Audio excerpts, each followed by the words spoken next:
제가 아주 어렸을 때로 생각이 되어집니다. 기억이 날 듯 말 듯한 이제 그런 때였었는데, 돌아가신 저희 아버님이 이제 저를 자전거 태워가지고 논에 또 이렇게 갔던 기억이 스쳐가고요. 그래서 메뚜기 잡아가지고 이렇게 막 왔던 때도 좀 생각이 나고, 이제 또 우리 지금 어머니도 좀 계시지만은 부모님들이 이렇게 시장에서 이렇게 장사를 또 이렇게 나름 크게 이렇게 하셨던 것으로 어설프하게 생각이 납니다. 한 50년 전쯤 됐지 않을까 싶어요. 오래된 얘기죠. 근데 이제 그때 부모님들은 심하게 말하면 교회에 미치신 분들이셔서 뭐 교회라 그러면 뭐 발벗고 나섰던 이제 그런 시절이죠. 그래서 이제 교회에 그 성도 한 사람 한 사람이 너무 귀했던 모양입니다. 그래서 교회 성도를 놓치지 않겠다고 교회 오신 지 얼마 안 되시는 분을 붙잡으려고 했는데, 이제 그분이 저희 부모님에게 보증을 써달라, 이제 그런 거예요. 그래가지고, 보증을 써줬답니다. 왜냐하면 그 성도 교회에 나오게 해야 되니까. 보증을 써줬는데, 그 군인 가족이신 그분이 이렇게 저렇게 은행에서 돈 다 빼가지고 그 다음날 도망을 친 겁니다. 그래가지고 부모님들의 전답을 잃어버리고 굉장히 고생을 많이 하셨어요. 그 얘기 전 이제 어려서 잘 모르는데 하여튼 이제 그런 일이 있어요. 그래서 여러분 이제 몇 번 얘기 들으신 분은 아실 거예요. 그분이 군인 가족이던 그분이 마음표 엄마라고. 그래서 여러분들 혹시 주변에 홍마음표라는 사람이 있으면 비록 50년은 됐지만 연락을 주시면, 그리고 이 설교가 인터넷으로 좀 나가니까 혹시 홍마음표 되시는 분 있으면 자진해서 이렇게 제가 이 말씀을 드리는 건 오늘 설교가 이 설교입니다. 교회의 사람들이라고 다 믿을 만한 건 아니에요. 말씀드리는 건 교회에서 사기당하지 마라, 이 얘기 말씀드리는 겁니다. 교회에서 성도 간에 많은 범죄가 일어날 수 있습니다. 그렇기 때문에 교회 성도를 그렇게 신뢰할 만한 것은 아니다 말씀을 드리는 건데요. 목사가 이런 얘기를 하는 게 참 굉장히 서글픈 거죠. 성도가 서로 믿고 삽시다 뭐 이러고 살아 얘기를 해야 되는데, 믿지 마세요 뭐 이렇게 얘기를 해야 되는 거니 얼마나 참 괴롭습니까? 그렇죠? 그게 왜 그러냐면 오늘 말씀의 내용이 인간은 별 수 없는 인간입니다. 우리가 흔한 얘기로 예수 믿고 거듭나도 혈액형은 안 바뀐다고, 그냥 그 인간은 그 인간인 거예요. 그래서 오늘 인간이 뭐냐, 인간의 실체를 한번 우리가 성경에서 말하는 대로 한번 정확하게 좀 들여다보려고 하는 것입니다. 오늘 말씀에 보면 9절 말씀에 이런 얘기가 있죠. 그러면 어떠하냐라는 이야기로 시작이 됩니다. 이 그러면 어떠하냐라는 이 이야기는 그러면 우리의 결론은 무엇이냐 이런 거예요. 그렇다면 우리 결론은 뭐냐 이 얘기입니다. 그러니까 앞에 뭔가를 막 얘기했다가 지금 그러면 결론이 뭐겠는가 이렇게 얘기를 하는 거죠. 앞에 얘기한 게 뭐냐면 로마서 1장에서는 모든 이방 사람들, 이 세상의 모든 사람들이 죄인이다 이런 얘기를 했어요. 하나님을 알만한 것이 그 속에 있지만 하나님을 영화롭게도 아니하고 감사치도 아니하고 생각은 허망하여져서 미련한 마음이 어두워져서 썩지 않을 하나님의 영광을 썩어질 것으로 바꾸고 막, 그래서 인간들은 하나님을 다 알게 되어 있는데 양심을 통해서도 알 수 있고 환경을 통해서 알 수 있는데 그 하나님을 거부하고 죄 아래 있는 이 모든 사람이 죄인 아래 있다. 이게 이제 1장에서 이방인들의 죄를 이야기하고 있고요. 2장에서는 유대인의 죄를 얘기를 했어요. 하나님의 말씀을 바타다 하는 자들, 선별받은 자들, 성별받은 자들, 혹은 할례를 받고 이런 사람들이 있지만 그들도 다 죄인이다. 다 표면적 유대인에 불과해요. 그들도 죄인이다. 이렇게 얘기를 하면서 그런 믿음이 있고 성별된 사람조차도 하나님을 제대로 믿지 않아서 범죄할 때 하나님이 미쁘시면 패하지 않는다. 뭐 이런 얘기도 하면서 결국 이방 사람들이나 하나님이 선택했다고 하는 유대인들이나 다 죄인이다. 이런 얘기를 쭉 해오다가 지금 이제 9절에서 그러면 어떠하냐? 그러면 결론이 뭐냐? 이렇게 질문을 던지는 것이죠. 그러면서 하는 말이 우리는 나으냐?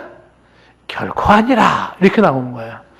우리는 나으냐 할 때 이 우리라는 이 말이 바울, 이 글을 쓰고 있는 사도 바울, 그 바울과 함께 유대인을 지칭하는 것이냐, 그런 것도 이해가 되지만, 또 정확한 건 뭐냐면, 그래서 우리는 사도 바울을 포함하여 예수 믿는 우리예요. 그러니까 우리는 나으냐라고 할 때 이렇게 이방 사람도 죄인이요, 유대인도 죄인이요 하면서 이 글을 쓰고 있는 나나 예수를 그리스도로 믿는 우리들도 그럼 나은 사람이냐라고 할 때 결코 아니라, 결코를 강조하죠. Not at all. 절대 아니다 이렇게 얘기하는 거예요. 절대. 우리가 나은 사람이냐? 아니다. 다른 성경에는 우리는 더 사악하다 이렇게 표현이 되어 있기도 해요. 우리는 나으냐? 결코 아니라. 그렇게 얘기를 하면서 뭐라고 말하냐면 유대인이나 헬라인이나 다 죄 아래에 있다고 우리가 이미 선언하였다. 그러니까 이 선언하였다라는 게 법적으로 유죄 판결이 났다 그런 것이거든요. 율법에 의하여서 이미 우리는 죄인이라고 하는 것이 유죄 판결을 받은 존재다. 누가? 유대인이나 헬라인이나 선택받았던 자나 선택받지 못한 자나 믿음이 있는 자나 믿음이 없는 자나 하나님의 말씀을 받은 자나 하나님의 말씀을 받지 않은 자나 교회를 다니는 자나 교회를 다니지 않는 자나 모두가 다 죄 아래 있다고 이미 유죄 판결을 받은 것이다. 거기에는 우리도 예외는 아니다. 이렇게 나온 것이죠. 그래서 여기 헬라인이라고 하는 것은 안 믿는 모든 사람들을 지칭한 것으로서 이 세상에 있는 사람이라면 다 죄 아래 있다 이런 뜻이에요. 근데 이 죄 아래 있다는 죄 아래라는 이 단어가 굉장히 아주 의미심장한 말인데 이 죄 아래라는 것이 죄 아래. 이 죄 아래가 우리가 성경에서 보통 얘기할 때 소의 멍에를 씌우는 굴레 아래 이렇게 얘기할 때 그 아래인데 무엇인가 인간은 죄에 묶여서 죄가 끄는 대로 끌려갈 수밖에 없는 그런 존재를 말하고 있는 것이에요. 인간이 뭐냐라고 할 때 지금 구절에서 지금 얘기하고 싶은 게 뭐냐면 인간은 죄 아래 있는 인간이에요. 죄 아래 있는 인간. 그래서 죄가 단수예요. 복수가 아니고 개개인의 죄가 아니라 그 모든 죄의 원천이 되는 그 죄가 있어요. 그 죄 아래 있는 인간으로 이 죄의 굴레에 씌어져서 죄가 끄는 대로 가는 거야. 그러니까 우리가 죄를 져서 죄인이 아니라 죄인이기 때문에 죄를 짓는 거야. 이미 죄 아래에 있는 존재이기 때문에 그러하다라는 것이. 죄 아래에 있어요. 죄 아래. 그래서 사도 바울이 로마서 7장 23절에 이렇게 고백한 바가 있어요. 7장 23절 중간쯤 보면 죄의 법으로 나를 사로잡는 것을 보는도다 이렇게 얘기해요. 죄의 법으로 나를 사로잡는 것. 그 죄의 법이 나를 막 사로잡아서 끌고 가는데 어쩔 수가 없어요. 그래서 로마서 7장에서 얘기하는 바울의 고민이 뭐냐면 내가 원하는 바 선은 행하지 않고 왜 나는 원치 않는 바 악을 행하나? 나는 왜 이래야 되는가? 이제 그 얘기를 막 고민하고 있었던 거예요. 아, 정말 나 이런 삶 살고 싶지 않아서 나 이렇게 죄 짓고 싶지 않았어. 근데 뭔가 그 강한 법이 나를 막 끌고 가는데 무너지는 게 자신의 모습이었어요. 그래서 비참한 자신의 모습을 탄식하고 있는 것이죠. 다시 로마서 3장 9절 말씀에서 얘기하는 게 뭐냐면 자, 결론이 뭐냐라고 이야기할 때 그러면 어떠하냐? 우리는 나으냐? 아니다. 결코 아니라. 유대인이나 헬라인이나 예수 믿는 사람이나 안 믿는 사람이나 다 죄 아래, 죄 굴레에 있다라는 것을 이야기를 합니다. 그러면서 계속해서 이어지는 10절 말씀에 기록된 바 구약 성경에도 이미 기록했다는 거예요. 뭐라고 기록됐냐면 의인은 없나니 하나도 없다라고 이야기를 하고 있습니다. 의인이 있다 없다? 없다는 겁니다. 한 명쯤은 있다 없다? 없다는 게.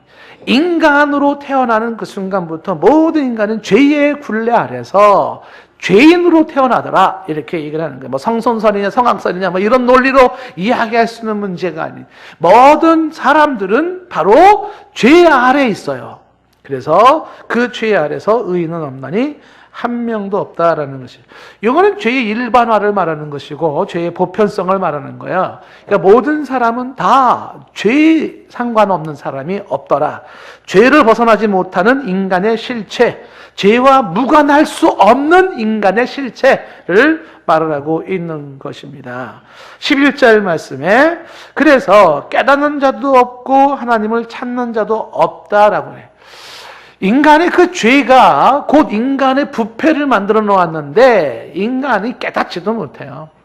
사람이 바르게 살거나 바른 신앙을 가지려고 그러면 바로 깨달을 줄 알아야 되거든요.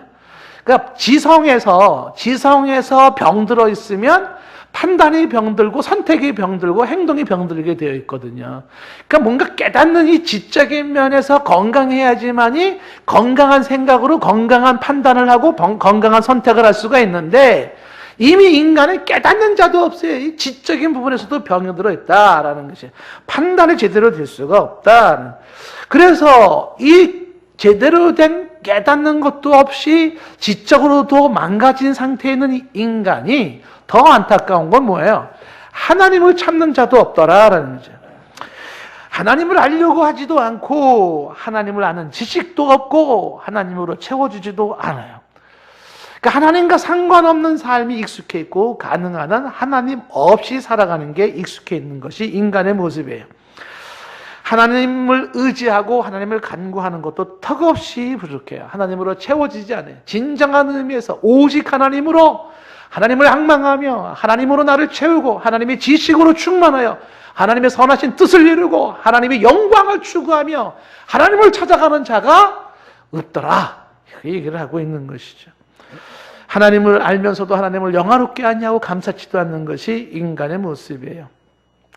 그래서 로마서 3장 23절에 미리 가보면 3장 23절에 이런 말이죠. 모든 사람이 죄를 범하였음에 하나님의 영광에 이르지 못했다라고 해요. 모든 사람이 죄를 범했는데 하나님의 영광 수준에 이르지 못했다는 것은 모든 사람이 하나님 앞에서 자격미달이라는 것이. 모든 인간은 하나님 앞에서 자격미달이에요. 학생으로 말하면 낙제입니다. 낙제. 불합격이에요. 누구든지 하나님의 영광에 이를 만큼 그런 사람이 없더라라는 것이. 인간의 죄에 대한 이야기를 결론적으로 얘기하면서 결국 모든 인간이 다 이런 게 아니냐 이렇게 이야기를 하면서 좀 더 구체적으로 서서히 이루어 나가는 게 24절 말씀에 이렇게 얘기해요. 12절 말씀에 로마서 3장 12절에서 이렇게 말하죠.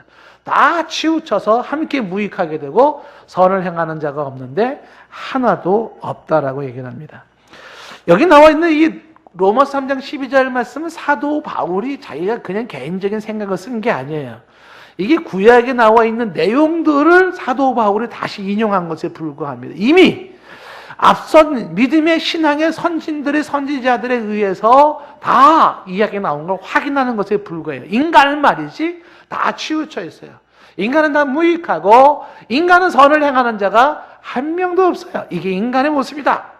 자, 예를 들면 이 내용이 시편 14편에 나와 있는데 시편 14편 1절부터 3절까지 해서 1절을 보시면 어리석은 자가 인간이에요. 인간은 어리석어요. 그래서 어리석은 자는 그의 마음에 이르기를 하나님이 없다 하는도다. 그 어리석은 자의 특징은 하나님을 부정하는 겁니다. 그러면서 뭐라고 말하냐면 그 어리석은 인간은 그들은 부패해 있어요. 그 행실이 가증해요. 선을 행하는 자가 없다라는 것을 이야기를 하죠. 이어지는 2절 말씀에 여호와께서 하늘에서 인생을 굽어 살피사 지각이 있어 생각을 제대로 좀 해서 하나님을 찾는 자가 있나 찾아본 거예요. 좀 생각 좀 반듯한 사람이 있나? 좀 이 언더스탠드를 제대로 하는 사람이 있나? 하늘에서 굽어 보시는 거예요. 보시면서 찾고 있는데 지금 3절 말씀에 나온 것처럼 다 치우쳐 함께 더러운 자가 되고 선을 행하는 자가 없다. 근데 하나도 없다. 이게 지금 시편에서 말을 하고 있는 것입니다. 인생을 살피면서 지각이 하나님을 찾는 자를 찾아봤더니 다 인간이라는 게 치우쳐 있어요. 다 더러워져 있어요. 선을 행하는 자가 진정으로 선을 행하는 자가 없는데 하나도 없다는 것을 얘기를 하고 있어요. 자, 이 내용은요, 시편 53편에서 또 얘기합니다. 시편 53편에 가면 1절에 어리석은 자는 그의 마음에 이르기를 하나님이 없다도다. 그들은 부패하며 가증한 악을 행하며 선을 행하는 자가 없도다. 2절에 하나님이 하늘에서 인생을 굽어 살피사 지각이 있는 자와 하나님을 찾는 자가 있는가 보려 하신즉 3절에 각기 물러가 함께 더러운 자가 되고 선을 행하는 자가 없는데 하나도 없다. 전도서 말씀에서도 전도서 7장 20절 말씀에도 이렇게 되어 있어요. 선을 행하고 전혀 죄를 범하지 아니하는 의인은 세상에 한 명쯤은 있더라. 맞아요? 세상에 없다는 겁니다. 없어요. 진정으로 선을 행하고 전혀 죄를 범하지 않은 이 세상의 의인은 없다라는 것이죠. 다시 로마서 3장 12절 말씀을 주목해 보시면은요, 여기 말씀에서 다 치우쳐라고 되어 있잖아요. 다 치우쳐. 그 다 치우쳐라는 이 말이, 치우치다는 말이 떠나다, 가버리다, 멀리하다, 돌아서다, 그런 뜻이에요. 다 떠나서, 다 가버려서, 다 멀리하고, 다 돌아서서 어디로부터 떠난 것일까요? 하나님으로부터 떠난 거예요. 인간이 하나님의 지각이 있어 하나님을 찾는 자가 있는가 보았더니 인간이 다 하나님으로부터 떠나서 가버리고 멀어지고 그런 돌아선 상태에서 치우쳐 있다는 거죠.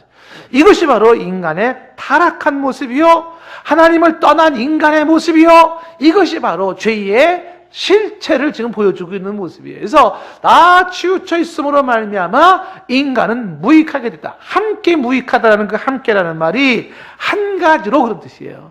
모든 인간이 똑같다는 거예요. 다 똑같이 인간은 무익해요. 무익해. 이 무익하다는 게 다른 표현으로 부패했다, 무가치하다 그런 뜻인데, 이 인간이 다 한결같이 부패했고 쓸모없는 존재가 되었다는 거예요. 생각하는 것이나 추구하는 것이나 모든 게 부질없고 무의미한 악한 것뿐이다라는 거예요. 생각이 적절치 못하고 보는 게 듣는 게 적절치 못해요. 마음 상태가 적절치 못해요. 다 치우쳐 있어요. 다 무익하고 부패되어 있다. 그래서 선을 행하는 자가 없는데 한 명도 없더라는 것입니다. 한 명도 없다는 건 예외적이지 않다는 것이에요. 인간의 공통적인 모습을 말을 하고 있습니다. 이 12절 말씀에 다라는 말과 함께라는, 한 가지로라는, 함께 한 가지로라는 말, 그 다음에 하나도 없으며 하는 이 하나도라는 말, 다 함께 하나도, 이게 뭐냐면 모든 인간이 갖는 보편성을 말하는 거예요. 보편적으로 모든 인간이 그와 같다라는 말이고, 다 함께 하나도라는 또 다른 의미는 뭐냐면 전적인 부패를 말하는 거예요. 전적인 타락이에요. 온전한 타락, 온전한 부패를 말하고 있는 것이죠. 그래서 이런 말씀을 근거로 해서 종교개혁자 존 칼빈이 인간의 전적 부패론을 얘기를 하고 있는 거예요. 인간이 전적으로 부패되어 있어요. 이 전적으로 부패되어 있다라는 것이 뭐냐면 모든 영역에서 부패되어 있는 것을 의미하고요. 그러니까 생각, 지성이 적절하지 못해요. 부패되어 있어서 제대로 생각을 못해요, 인간은. 그 다음에 감정도 부패되어 있어서 감정 상태도 적절하지 못해요. 의지도 이게 부패되어 있어서 의지가 제대로 작동이 안 되는 것이, 이게 인간의 실체이고, 그러한 영역에서의 부패뿐만 아니라 심도에 있어서도 부패가 돼서 다 썩어져서요 안 되는 거예요. 모든 게 안 돼요. 이게 인간의 모습이에요. 의지적인 부분도, 감정적인 부분도, 지적인 부분도 안 돼. 생각이 짧고요, 감정이 적절치 못하고, 의지적으로 이게 안 되는 거예요. 예? 내 배에서 난 내 새끼가인데도 왜 이렇게 내 뜻대로 안 되는지 모른다고 부모들 얘기하잖아요. 당연하죠. 나도 제대로 안 돼요. 자기도 내 뜻대로 안 돼요. 근데 뭘 자식이 내 뜻대로 돼요. 말도 안 되는 거죠. 의지적으로 되는 게 없어요. 인간은 다 이렇게 부패되어서 의지적으로 뭔가 제대로 할 만한 것이 없어요. 하나님 앞에 나가는 것도 의지적으로 안 되는 것이에요. 근데 이런 전적인 부패 상태를 이야기해요. 지금 얘기하고 있는 다 치우쳐 함께 무익하고 선을 행하는 자가 없다는 거예요. 그러면서 이어지는 13절 말씀서부터 구체적인 그 타락한 인간의 실체를 말해주고 있거든요. 예, 그 구체적으로 13절부터 구체적인 실체를 얘기하는데, 오늘 이 본문 말씀이요, 표현이 너무 적나라해요. 그래서 듣는 여러분들이 불편합니다. 아우, 왜 이렇게 표현이 강하지? 막 어쩌면 같은 인간으로서 듣고 싶지 않을 줄 몰라요. 하나님은 명의인데, 명의. 아주 유명한 의사이신데, 그 명의는 환자가 듣기 좋은 말만 하는 게 아니에요. 예, 사람이 막 죽을 지경으로 막 병이 있는데 듣기 좋은 말로 괜찮아요. 별일 없을 거예요. 좋아질 거예요. 뭐 이렇게 말하는 게 아니에요. 정확하게 병명을 이야기하고 그 병명을 통해 치료를 하는 게 명의입니다. 하나님은 명의로서 저와 여러분에게 우리 인간 비유 맞히는 분이 아니에요. 하나님은 비유 맞히는 분이 아니에요. 정확하게 질병을 짚어주는 거야. 너 얼마나 더러운 인간인지 쫙 얘기를 하는 거예요. 왜 그래요? 그거 고침받아고 그거 치료받고 살라 이 얘기입니다. 그래서 하나님은 좋은 얘기, 듣기 좋은 얘기만 하시는 분이 아니기 때문에 막 심한 얘기가 막 나올 때 여러분들 듣기 싫어 이러면 안 돼요. 그 명의 되신 하나님이 치료하려는 목적을 가지고 말씀하실 때 귀담아 겸손히 듣는 게 중요하겠죠. 인간이 부패한 인간으로 죄를 이야기하면서 구체적으로 얘기하는 게 언행으로 나타나요. 언행으로. 말과 행동으로 나타나는 거예요. 부패함이. 그래서 말의 부패성이 13절, 14절의 두 절의 말씀에서 나오는데 보세요. 사람이 얼마나 이 언어와 말에 관련된 부패함이 나오냐면 그들의 목구멍은 열린 무덤이래요. 목구멍이 열린 무덤이에요. 내 안에서 지금 더러운 것이 이 목구멍으로 나오는 거예요. 그리고 그 혀가 속임을 얘기해요. 혀가. 이 뱀의 혓바닥에서 속임, 거짓말을 내는 거예요. 그리고 입술엔 뭐가 있냐면 독이 있대요. 독사의 독이 있다라고 얘기를 하는 것입니다. 이 내용도 지금 구약 성경에서 이미 선포된 말씀을 다시 얘기를 하고 있는 건데, 시편 5편 9절 말씀에 그들의 입에 신실함이 없고 그들의 심중이 심히 약해요. 심히 약합니다. 그들의 목구멍은 열린 무덤 같고 그들의 혀로는 아첨하나이다.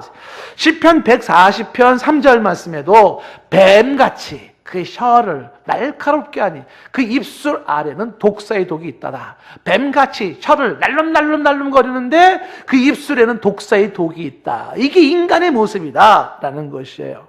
다시 로마서 3장 13절 말씀으로 오면 거기 이렇게 있잖아요. 목구멍이 열린 무덤이라 그랬어요. 인간이 부패한 인간, 죄인된 인간의 목이 열려있는데 무덤으로 열려있어요. 그게 뭐냐면 시체를 받고 싶어하는 거예요. 시체를. 그리고 그 시체를 삼켜서 벌려있는 그 입으로 나오는 게 뭐냐면 그 시체의 썩은 냄새가 입으로 나오는 거예요. 이게 인간의 모습이에요. 사람이 입을 열면 뭐가 나오게 되어 있냐면 시체의 썩은 냄새가 나오는 게 입이다. 이렇게. 그 다음에 그 혀로는 속임을 일삼을 그랬잖아요. 혀가 속임을 일삼는 게 뭐냐면 이 혀가요 거짓말의 능수예요. 거짓말을 잘한다는 것이에요. 여러분 이 썩은 시체를 좋아하고 시체의 냄새를 풍기고 거짓말을 잘하는 거, 이 거짓말을 혀로 날름거리는 것이요, 이게 사탄의 모습이에요. 사탄은 거짓의 아비예요. 거짓의 아비. 사람이 타락한 죄의 이 사람이 사탄적인 요소가 있다는 거예요. 사람에게는 뭐가 있다? 사탄적인 요소가 있다는 거예요. 예수님께서 요한복음 8장 44절 말씀에 이 얘기를 했어요. 너희는 너희 아비 마귀에서 났으니 너희 아비의 욕심을 너희도 행하고자 하느니라. 그는 처음부터 살인한 자고요, 진리가 그 속에 없으므로 진리에 서지 못하고 거짓을 말할 때마다 제 것으로 말하는데 이는 그가 거짓말쟁이요, 거짓의 아비가 되었습니다. 그래서 거짓이라고 하는 것은 뭐냐면 그것은 다 사탄에서 나오는 것들이에요. 그런데 심각한 게 뭐냐면 오늘 말씀에 3장 13절 말씀에 열린 목구멍, 그 다음에 속임을 일삼는 혀와 함께 그 입술에는 독사의 독이 있다. 표현이 너무 강해요. 이 독사의 독이 있는 입술을 말하고 있습니다. 이게 뭡니까?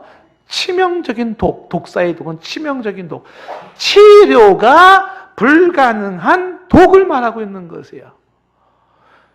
치료가 불가능한 독이 어디서 나오냐면 이 인간의 입에서 나오는 거예요. 인간의 입에서 나온다는 거예요. 김정남을 암살했던 VX 그 화학물질보다 더 무서운 독이 입에서, 사람 입에서 나오는 거예요. 독을 상상을 해보세요. 여러분 입에서 독을 뿜어낸다고 상상을 해보세요. 이게 인간의 모습이다라는 거예요. 저와 여러분은요, 죄송하지만 다 살상용 무기를 가지고 있어요. 그게 다 입에 들어있다고요. 살상용 무기가. 이것이 14절 말씀으로 이렇게 이어졌잖아요. 14절에 그 입에는 저주와 악독이 가득하다고 말하고 있어요. 그 입에 감사가 가득하면 얼마나 좋겠어요. 그 입에 찬송이 가득하면 얼마나 좋겠어요. 그 입에 축복이 가득하면 얼마나 좋겠어요. 근데 그게 아니에요. 그 입에 입만 열면 저주와 악독, 불평, 원망 이 가득 사람이 건들기만 하면 튀어나온다는 거죠. 이 입에 저주 악독이 가득하다는 것도 시편 말씀에서도 이미 말한 거예요. 시편 7절 말씀에 그 입에는 저주와 거짓과 포악이 충만하여. 뭐가 충만하다고요? 입에 저주, 거짓, 포악이 충만해요. 그 혀 밑에는 뭐라가 되어 있어요? 혀 밑에는 잔해와 죄악이 있나이다 라고 말을 하고 있는 거죠. 이 인간의 타락을 이야기하면서 인간은 말이죠, 그 속에 썩어있는 게 있는 부패함이 그 열린 목구멍 무덤, 열린 무덤 같이 목구멍이 그래서 썩은 거를 먹고 시체를 좋아하고 시체의 냄새를 풍기면서 혀를 움직이는데 이 혀를 통해서 거짓말을 하기요, 사람을 속여요. 이게 그러면서 그 움직이는 혀에 입술에 독사의 독이 있어 치명적으로 사람들을 죽이더라라고 하는 것이죠. 독사의 독이 가득한 입술을 생각을 해보십시오. 여러분, 이 입이 뭐 음식을 먹고 숨을 쉬는 그런 기관만이 아닌 거예요. 이 입이 독을 뿜어내는 기관이고 저주를 뿜어내는 기관이라고 하는 거예요. 인간의 가장 무서움이 입에 있고 인간의 가장 더러움이 입에 있다라는 것이에요.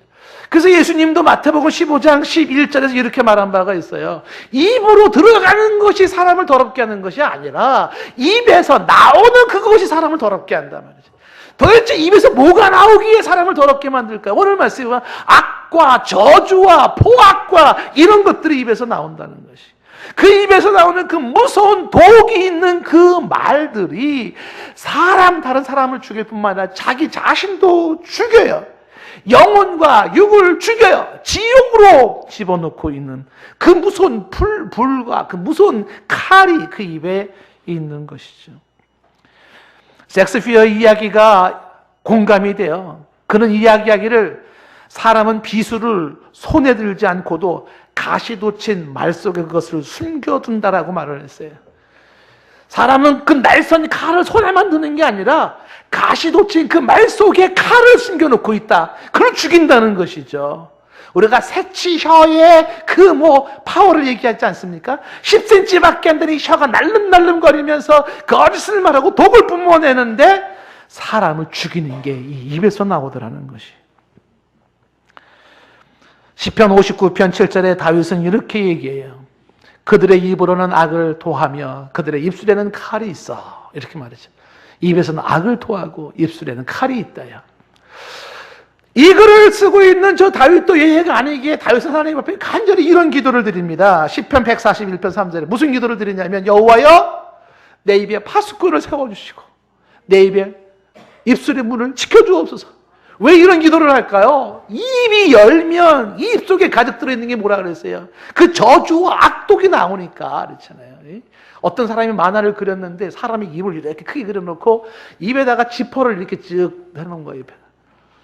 그래서 저는 그 말하려면 지퍼를 찡 열고 얘기를 해야 돼요. 근데 지퍼를 이렇게 해놓고 자물쇠도 걸어놨으면 좋겠어요. 그래서 뭔가 막 나오려고 그러면 열쇠 열어야지, 지퍼 열어야지, 그리고 그러면 조금 실수를 덜 할 것 같은데, 근데 그냥 바로 나오니까. 이게 바로 인간의 모습이에요. 그런데 이 언어뿐만이 아니라 행동에도 나타나는데, 행동도 이 부패한 죄악의 모습이 지금 15절에 뭐라고 나와 있냐면, 그 발은 피 흘리는 데 빠르다라고 말하고 있습니다. 발이 어디에 빠르다고요? 피 흘리는 데 빨라요. 선행을 행하는 데 발이 빠르지 않습니다. 봉사하는 데 발이 빨리 가지 않아요. 하나님을 예배하는 데 빠르지가 않고 어디에 빠르다고요? 피 흘리는 데. 피가 생명이에요. 생명을 해치고 생명을 죽이는 이런 일에는요, 발이 신속하게 움직여지는 거예요. 내 발이 즐겨가는 곳, 내 발이 빠르게도 가는 곳, 그게 뭐야? 죄악, 피 흘리는 곳에 그래도 빨리 간다는 것이죠. 참 괴로워요. 그런데 이렇게 피 흘리는데 빠른 발, 그래서 발이 어디로 선택하냐면 빨리빨리 가는 게 피 흘리는데 빨리빨리 가잖아요. 근데 그 길에는 뭐가 있냐면 16절에 뭐가 있어요? 파멸과 고생이 그 길에 있는 거예요. 인생이 힘든 이유가 여기 있어요. 왜냐하면 내 발이 빨리빨리 가는 그 피 흘리는 곳에 거기가 뭐가 있는데 파멸이 있고 고생이 있는 곳이에요. 이 파멸이라고 하는 것은 인생의 파국을 말하는 것이고, 고생은 바로 미절이 인생의 비참을 말하는 거야. 어찌도 내가 판단한 게 그거밖에 안 되는지 몰라요. 왜 내가 가는 곳이 이쪽으로 내 인생을 파국으로 가는 길만 가는지 몰라. 왜 내가 가는데 이렇게 인생을 비참하게 만드는 곳으로만 가는지 몰라요. 이게 인간이라고 얘기를 하고 있는 것입니다. 여기 지금 16절 말씀에 그 길에 있어 라는 말, 그 길에 있어. 공동번역 성경에는 간 데마다 그랬어요. 가는 곳마다 그런 뜻이에요. 어떻게 내 발이 가는 곳마다 그 좋고 아름다운 것은 다 요리조리 피해가면서 그냥 빠르게 간다는 것이 파멸이 있고 비참함이 있고 고생이 있는 곳, 피 흘리는 곳, 왜 그렇게만 가는지 몰라. 이게 인간이 그러하다 이 얘기를 하고 있는 것입니다. 로마서 2장 9절 말씀에도 얘기를 했죠. 악을 행하는 각 사람의 영에는 환난과 곤고가 있다 그랬어요. 환난이 있고 곤고가 있는 그곳으로 가더라는 것입니다. 오늘 말씀에 17절 말씀에 이어져 17절 말씀에 그래서 평강의 길을 알지 못한다라고 얘기해요. 평강의 길을 알지 못해요. 진정으로 평강을 누릴 수 있는 길을 알지 못하고 그저 이 고생이 있고 비참함이 있는 그곳으로만 가더라는 것입니다. 이 평강의 길을 알지 못한다는 말씀도 이사야 59장 7절 8절에 이어지는 말씀이에요. 이사야 59장 7절에 그의 발은 행악하기에 빨라. 악을 행하는데 빠릅니다. 예? 무지한 피를 흘리기에 신속하죠. 그 생각은 악한 생각이라 황폐와 파멸이 그 길에 있을 수밖에 없어요. 예, 인간의 실제. 8절에 그들은 평강의 길을 알지 못하며 그들의 행하는 곳에는 정의가 없고 구분길로 스스로 만드나니 무릇 그 길을 밟는 자는 평강을 알지 못한다라고 이야기하고 있어요. 진정 평화의 길을 모르고 있어요. 진정 아름다움의 길을 모르고 있어요. 인간의 모습이. 인생이 쉼이 없는 이유가 여기에 있고 너랑 나랑 화목하지 못하는 이유가 여기에 있어요. 평강을 알지 못하는 거예요. 아, 왜 인간은 이래야만 하는가? 그 결정적인 이 부패된 인간이 이렇게 부패하여서 이런 인생을 살 수밖에 없는 결정적인 죄의 원인이요, 악의 뿌리가 오늘 말씀 18절입니다. 그들 눈앞에 하나님을 두려워함이 없기 때문에 그래요. 하나님을 두려워하지 않기 때문에 그래요. 시편 36편 1절 말씀에 다윗이 얘기를 합니다. 악인의 죄가 그의 마음속에 이르렀는데 그의 눈에는 하나님을 두려워하는 빛이 없어요. 이 악인이 왜 악인이며 죄가 왜 죄인일까? 그 마음에 하나님 두기를 싫어해요. 하나님을 두려워하지 않고 있다는 것입니다. 종교개혁자 마틴 루터가 이야기를 하기 이런 얘기를 해요. 하나님을 두려워하지 않는 사람은 교만하고 거만하게 되고 하나님을 두려워하는 사람은 겸손하고 경건할 수밖에 없다는 거예요. 교만하고 거만한 사람은 하나님을 두려워하지 않는 사람의 모습이라면, 오늘도 하나님을 두려워할 줄 아는 사람이라면 겸손하고 경건을 추구하게 됐다는 거예요. 이거 루터만의 얘기가 아닙니다. 칼빈도 유사한 얘기를 해요. 칼빈이 말하기를 하나님에 대한 경외가 사라지면 인간은 온갖 종류의 방탕한 생활을 탐닉하게 된다는 거예요. 그것도 거침없이 탐닉한다고 얘기를 해요. 하나님을 경외하지 않냐고 두려워하지 않는 사람은 온갖 방탕한 생활을 거침없이 탐닉한다는 거예요. 그것이 내 속에 언행으로 나온다라고 하는 것이, 언행으로 나온다는 것이. 여러분, 오늘 말씀을 정리를 좀 해보세요. 인간의 실체를 우리는 보는데 인간은요, 죄 아래 있는 인간인 것을 말하고 있어요. 우리는 죄 아래 있는 인간이. 인간은 참담한 인간이에요. 죄의 멍에를 메고 있는 인간이에요. 의인은 없어요. 한 명도 없어요. 입술은 속이는 거짓말을 가득 차 있어요. 죽이는 독을 뿜어내고 있어요. 저주와 악독이 가득합니다. 발은 피를 흘리는데 빨리 움직여지고 있어요. 파멸과 고생의 길을 걷고 있어요. 평강의 길을 어딘지 찾지를 못하고 있어요. 깨닫는 자가 없어 무지하여, 생각의 판단이 무지해요. 내 힘으로 뭐 하나 제대로 할 수 없는 무능한 게 인간이에요. 인간은 무익하고 인간은 부패해 있으며 인간은 썩어 있는 존재라는 거예요. 더러운 게 인간이고 추한 게 인간이고 무서운 게 인간이고 비참한 게 인간이더라. 이게 성경에서 말하고 있는 모습이에요. 이런 모습 앞에서 우리는 인생의 질문이 왠지 답이 좀 나오지 않습니까? 왜 우리는 살면서 사람에게 실망하고, 왜 살면서 사람에게 상처받고, 왜 사람 때문에 힘들어하지요? 이유를 알만하지 않아요? 그 사람이 인간이기 때문에 그래요. 바로 그 인간이기 때문에 그런 거예요. 왜 나 역시 누구에게 상처를 주고, 왜 나 역시 누구에게 실망을 주고, 왜 나는 누군가에게 힘들게 하죠? 내가 인간이기 때문에 그런 거예요. 인간이기 때문에 그런 거예요. 답이 나와요. 사람이 싫어지고, 사람이 밉고, 사람을 피해서 살고 싶고, 왜 그래요? 인간의 현주소가 그렇기 때문에 그래요. 내가 싫어요. 내가 미워요. 내가 나에게 실망하고, 내가 나에게 절망하고, 내가 나에게 좌절해요. 왜 그래요? 내가 인간이기 때문에 그런 거예요. 우리는 이 부정할 수 없는 분명한 사실 앞에서 아주 평범하지만 중요한 사실을 다시 한번 확인해 보는 거죠. 너와 나는 죄인이라는 거예요. 우리는 불완전해요.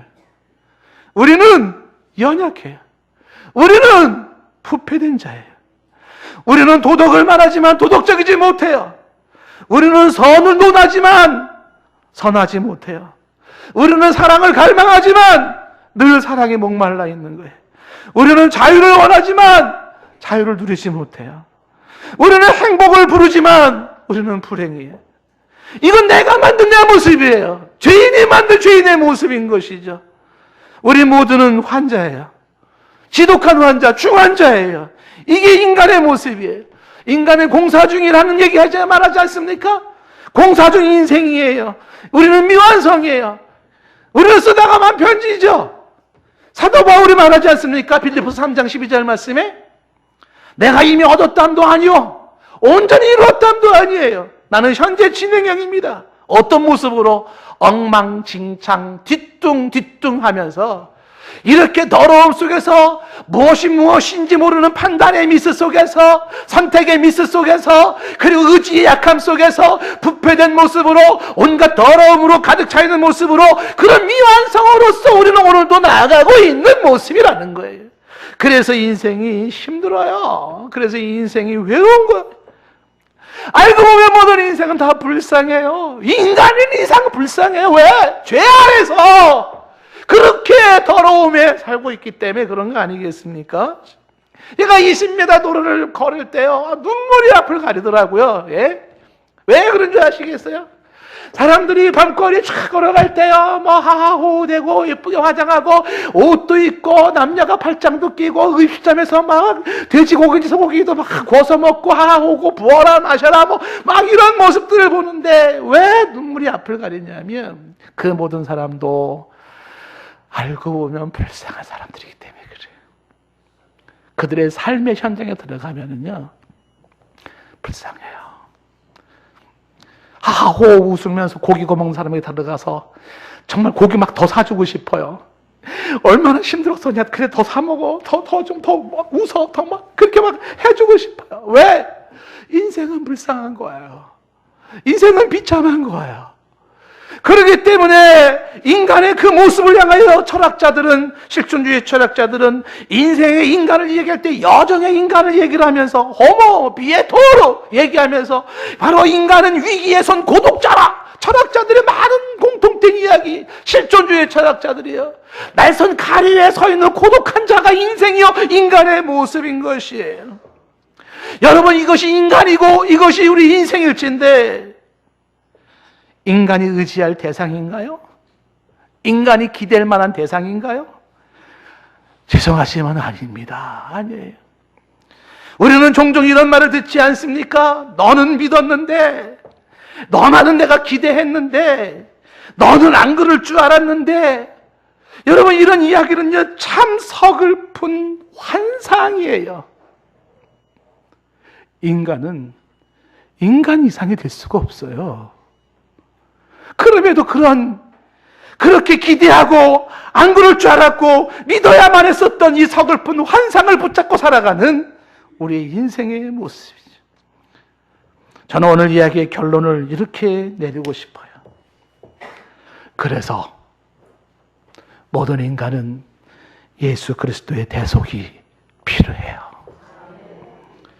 예수 그리스도만이 나의 불완전함을 완전케 하고 나의 미완성을 완성케 하실 수 있는 분이기 때문에 그래요.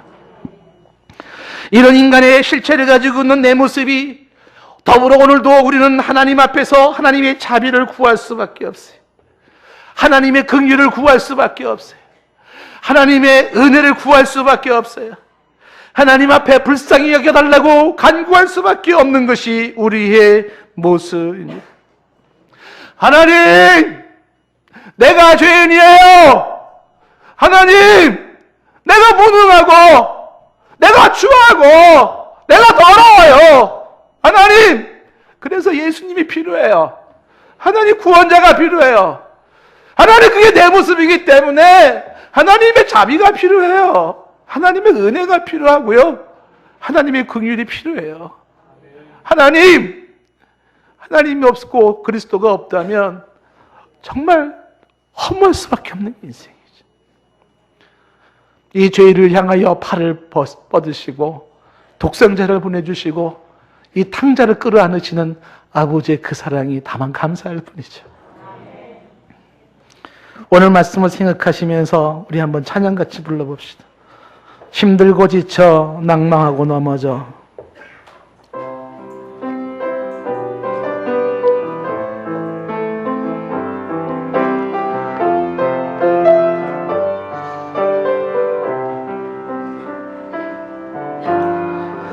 힘들고 지쳐 낭망하고 넘어져 일어날 힘 전혀 없을 때에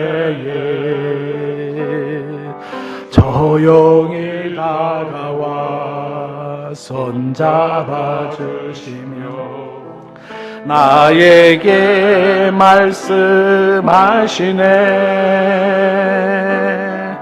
나에게 실망하며 내 자신 연약해 고통 속에 눈물을 흘릴 때에 못자국 난 그 손길 눈물 닦아주시며 나에게 말씀하시네.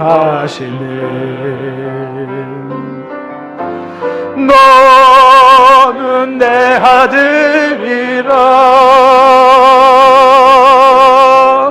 오늘날 내가 너를 놔둬도 너는 내 아들이라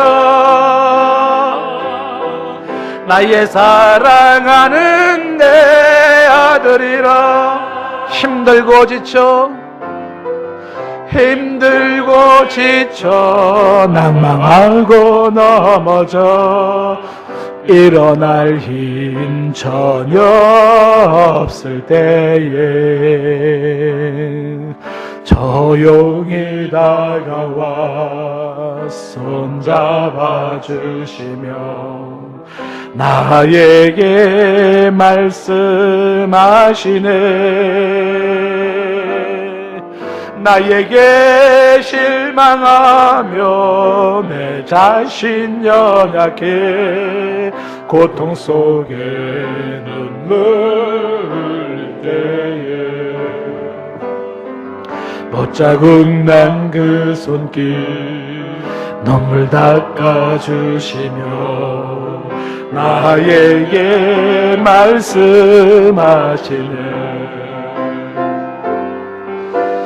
너는 내 아들이라 오늘날 내가 너를 놔둬도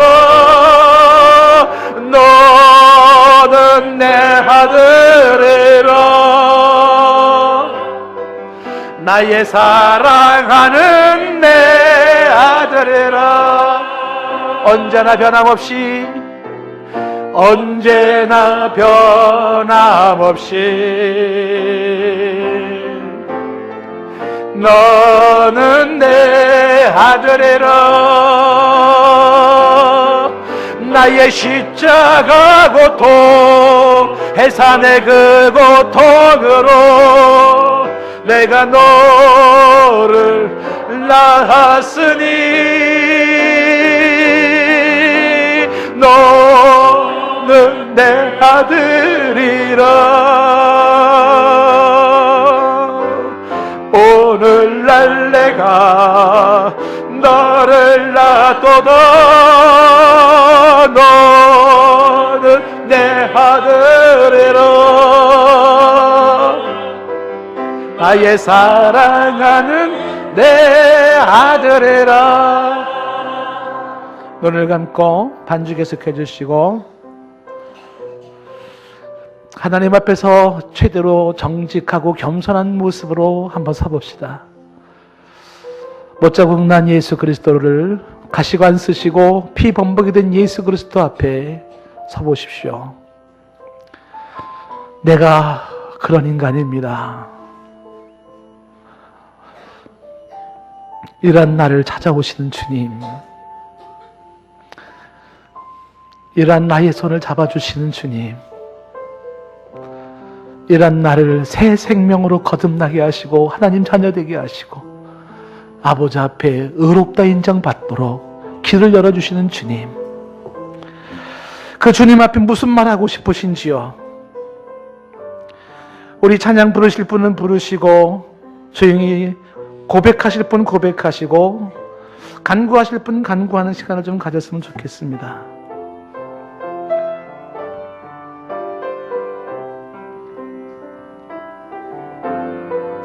힘들고 지쳐 낭망하고 넘어져 일어날 힘 전혀 없을 때에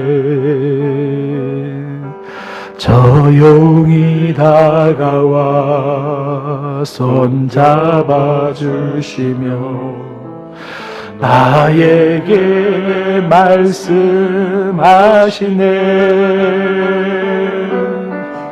나에게 실망하며 내 자신 연약해 고통 속에 눈물을 흘릴 때에 못자국 난 그 손길 눈물 닦아주시며 나에게 말씀하시네. 너는 내 아들이라. 너는 내 아들이라. 오늘날 내가 너를 낳도다. 너는 내 아들이라. 나의 사랑하는 내 아들이라. 언제나 변함없이, 언제나 변함없이 너는 내 아들이라. 너는 내 아들이라. 나의 십자가 고통, 해산의 그 고통으로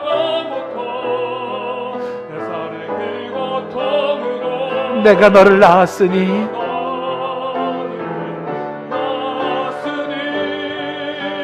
너는 내 아들이라.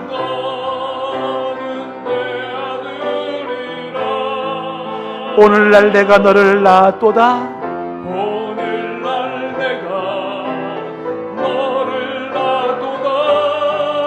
너는 내 아들이라. 나의 사랑하는 내 아들이라.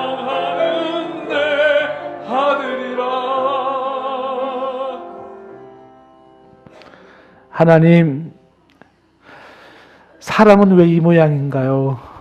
인간은 왜 이 모양인가요? 나는 왜 이 모양인가요?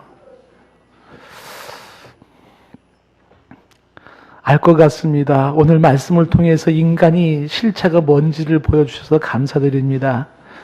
우리 모두는 죄인이고 우리 모두는 미완성이고 불완전하고 우리 모두는 이렇게 엉망진창입니다.